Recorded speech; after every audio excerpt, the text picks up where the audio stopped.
Então eu quero dizer assim, como Menos era... pior. Menos pior. Então é por isso que eu quero perguntar, assim, mesmo sendo menos pior, como era a vida de vocês? Como foi essa infância?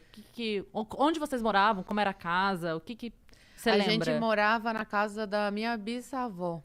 Tá. Da minha bisavó. Muito antiga, caindo aos pedaços. Tanto que depois, meu Deus, caiu literal aos pedaços. A nossa vida era confortável, se comparado com a vida de um cubano que não tem um cargo tão alto. Mas mesmo assim é de muita pobreza, muita escassez. Então, até hoje eu tenho esse trauma de comida, por exemplo. Que eu vejo comida e eu preciso comer.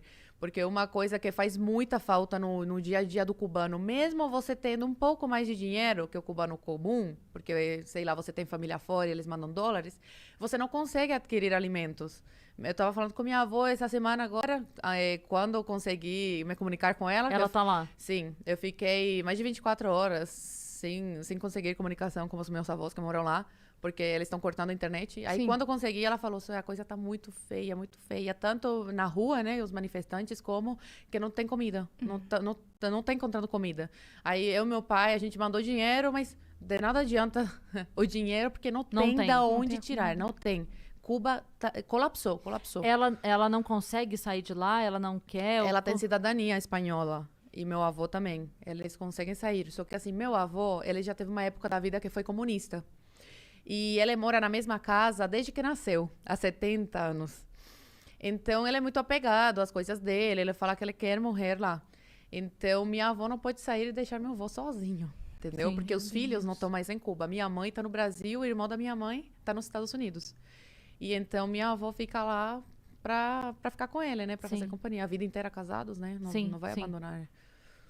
Então, eles têm, na verdade, uma ligação com toda a vida, toda a história deles que É muito tá complicado pra gente, né, de uma cidade, assim, E- uma nova realidade tão diferente, né? Porque meu avô, quando veio aqui, ele estranhou muito a realidade do Brasil. Ele já veio pra cá. Ele já veio, a gente já trouxe. E ele ficou como, assim? Não, assim, quando a gente levou numa churrascaria, por exemplo, gente, foi a primeira vez na vida que ele foi numa churrascaria. Na época, ele tinha 60 e poucos anos. Meu Deus.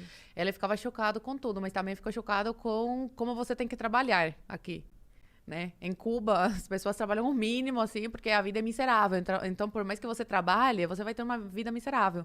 Então, tem gente que foda-se, eu não vou trabalhar. Entendeu? Porque trabalhando ou não faz diferença. Exatamente. Por isso que eu falo que se eu morasse em Cuba, cara, eu ia ser uma vagabunda. Porque eu não ia fazer nada da minha vida. Eu não ia querer fazer faculdade, nada. Pra quê? Pra vida miserável, que o cubano leva, mesmo tendo cargo e tudo. Você estaria indo pra rua agora. Estaria presa. Provavelmente. Muito antes disso, porque desde cedo já comecei, né, com a minha língua. Eu lembro... Desde os 16 anos, né, que eu tô na internet falando sobre isso. Né, então, eu não sei se foi exatamente em 2016, mas foi por aí, 17, sei lá, que eu vi o primeiro vídeo seu que eu tive contato com a sua imagem na internet, que foi o que eu comentei com a Yas ontem, que foi o da Cesta Básica. Que você gravou com a sua mãe, explicando para as pessoas que... Eu lembro que você falava assim, às vezes a gente fala cesta básica, a pessoa imagina a cesta básica que recebe aqui. E não é nem isso. Me chamou a atenção uma coisa que você fez, acho que era com óleo, que você falou, era o equivalente à metade, não sei o quê, mas não era limpo como é esse, acho que era o óleo que você falou. Sim. É isso?